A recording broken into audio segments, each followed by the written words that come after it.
అలానే విశేషం తండ్రి ఆస్తిలో సగభాగం ఖచ్చితంగా మహిళలకి వస్తుంది, ఇవ్వాల్సింది అని చెప్పి సంచలనమైనటువంటి తీర్పు ఆంధ్రప్రదేశ్ హైకోర్టు ఇచ్చింది. సుప్రీంకోర్టు మార్గదర్శకాల ప్రకారం హైకోర్టు ఇచ్చినటువంటి ఈ తీర్పు పూర్వపరాలను పరిశీలిస్తే 36 ఏళ్ల సుదీర్ఘ పోరాటం తర్వాత తండ్రి ఆస్తిలో సగభాగం కుమార్తెకి ఇవ్వాల్సిందే అని చెప్పి హైకోర్టు చెప్పింది. 2005లో ఈ చట్టం వచ్చింది, మహిళలకు ఆస్తి హక్కు చట్టం వచ్చింది. ఆ రోజుకి తండ్రి చనిపోయినప్పటికీ కూడా అప్పటికి ఆస్తులు పంచుకోకపోతే ఖచ్చితంగా కుమార్తెకు సగభాగం ఇచ్చి తీరాల్సిందే అని చెప్పి తీర్పు చెప్పింది. దీంట్లో కర్నూలు జిల్లాకు సంబంధించిన మారెప్ప అనేటువంటి వ్యక్తి ఆస్తుల మీద సుదీర్ఘ పోరాటం జరిగింది. కుమార్తె పోరాటం చేసింది. ఎట్టకేలకు హైకోర్టు సంచలనమైనటువంటి తీర్పు తాజాగా ఇచ్చి సగభాగం ఆవిడకి ఇవ్వాల్సింది అని చెప్పి కుమారులకి తెలియజేశారు. ఇంకా సుదీర్ఘ పోరాటం చేసిన తర్వాత గెలిచినటువంటి కేసు మరొకటి ఉంది. ఏంటంటే ఆస్తి హక్కు విషయంలో మహిళలకు అన్యాయం జరుగుతుంది అనేటువంటి విషయంలో సుప్రీంకోర్టు కొన్ని మార్గదర్శకాలని ఇచ్చింది. ఆ మార్గదర్శకాలు అన్ని హైకోర్టుల వద్ద ఉన్నాయి.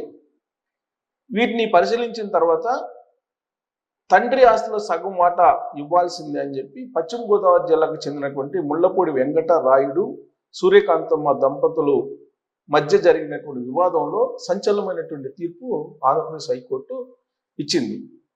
4 కుమార్తెలు, 2 కుమారులు ఉన్నారు. వాళ్ళకి 1980 ప్రాంతంలో ఆస్తి పంపకాల విషయంలో వీళ్ళ మధ్య గొడవలు వచ్చాయి.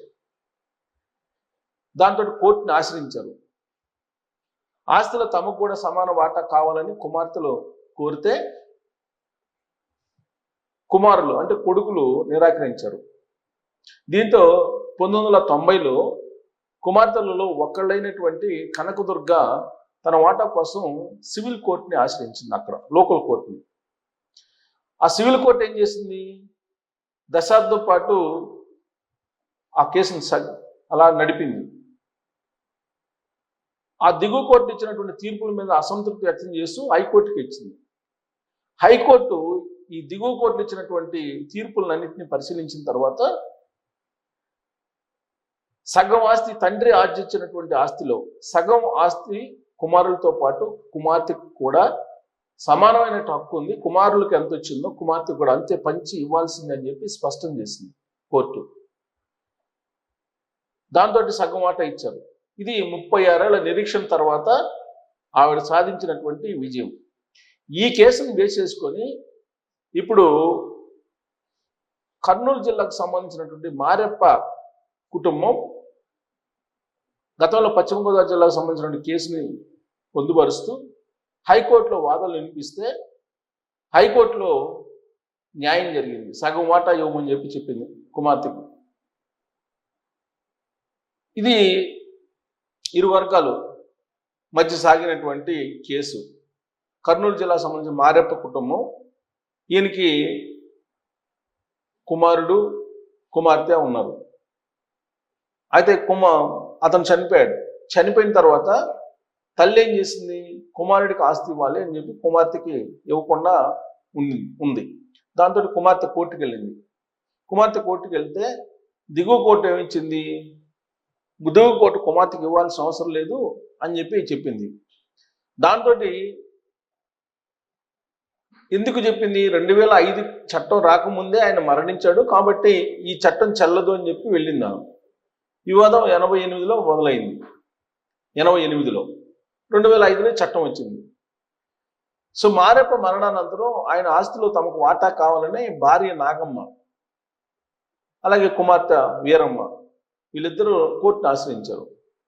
దిగువ కోర్టు ఏం చెప్పిందంటే నాగమ్మకు మాత్రమే ఆస్తిలో హక్కు ఉంటుంది, 4/4 వంతు అని చెప్పి తీర్పునిచ్చింది.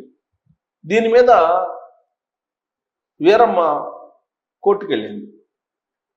కోర్టుకు వెళ్తే దిగువ కోర్టు నిరాకరించింది. అందుకు హైకోర్టుకి ఎక్కింది. దిగువ కోర్టు తీర్పుని సవాల్ చేస్తూ వెళ్తే 1990లో హైకోర్టును ఆశ్రయిస్తే అప్పటి నుంచి 36 ఏళ్ల పాటు ఈ కేసు విచారణ జరిగిన తర్వాత ఇప్పుడు కోర్టు ఏం చెప్పిందంటే సమాన వాటా ఇవ్వాల్సిందేను, కాబట్టి వీరమ్మకు ఇవ్వాల్సిందేను, నాగమ్మకి ఇవ్వాల్సిన అవసరం లేదని చెప్పింది. సో 2005 హిందూ వారసత్వం ప్రకారం కుమార్తె పుట్టిన క్షణం నుంచి కుమారుడితో సమానంగా ఆస్తి పైన చట్టబద్ధమైన హక్కు ఉంటుందని చెప్పి సంచలనమైనటువంటి తీర్పు ఏపీ హైకోర్టు ఇచ్చింది. ఈ తీర్పుతోటి ఇప్పటి వరకు పెండింగ్లో ఉన్నటువంటి కేసులు అన్నిటికీ దిగువ కోర్టులు కూడా క్లియరెన్స్ ఇవ్వాల్సిందే అనేది కూడా ఇప్పుడు న్యాయవాదుల్లో న్యాయ వ్యవస్థలో వినిపిస్తుంది. మరి ఇకనైనా రాబోయే రోజుల్లో కింది కోర్టులు మేల్కొని ఈ తీర్పునికి అనుగుణంగా తీర్పులు ఇస్తాయా లేదా అనేది మనం చూడాలి. Thank you.